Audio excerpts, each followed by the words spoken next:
Friends, Russia మరియు Ukraine మధ్య యుద్ధం జరుగుతున్న ఈ సమయంలో ఈ నెల 21 మరియు 23న భారత ప్రధాని నరేంద్ర మోదీ పోలాండ్ మరియు యుక్రెయిన్కి వెళ్లబోతున్నారు. భారత్ మరియు పోలాండ్కి గత 70 ఇయర్స్గా డిప్లొమాటిక్ రిలేషన్స్ ఉన్నాయి.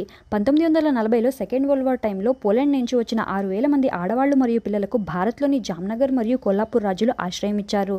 దాన్ని పోలాండ్ ఇప్పటికీ గుర్తుపెట్టుకుంది.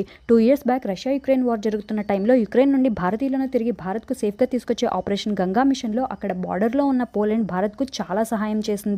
అయితే ఈ డిప్లొమాటిక్ టైస్ని ఇంకా స్ట్రాంగ్ చేస్తూ ఒక భారత ప్రధాని 45 ఏళ్ల తర్వాత ఇప్పుడు మళ్ళీ పోలాండ్ను విజిట్ చేయబోతున్నారు. ఈ పోలాండ్ భారత్ ఫ్రెండ్షిప్ గురించి మీరేమనుకుంటున్నారో కమెంట్ చేయండి. అయితే పోలాండ్ విజిట్ తర్వాత ఆగస్టు 23న నరేంద్ర మోదీ యుక్రెయిన్ను విజిట్ చేయబోతున్నారు. భారత్ ఎప్పుడు రష్యా మరియు యుక్రెయిన్ యుద్ధంపై న్యూట్రల్గానే ఉంది. యుద్ధం రెండు దేశాలకు మంచిది కాదు, మాటల ద్వారా డిప్లొమాటిక్గా సమస్యను పరిష్కరించుకోవాలని చెప్తూనే వస్తుంది. అయితే ఇప్పుడు మోదీ చేయబోతున్న ఈ యుక్రెయిన్ విజిట్పై యూరోపియన్ కంట్రీస్ చాలా ఆతృతగా ఎదురు చూస్తున్నాయి. ఈ విజిట్ తర్వాత రష్యా యుక్రెయిన్ మధ్య ఏమైనా శాంతి ఒప్పందాలు జరుగుతాయా అని చూడాలి.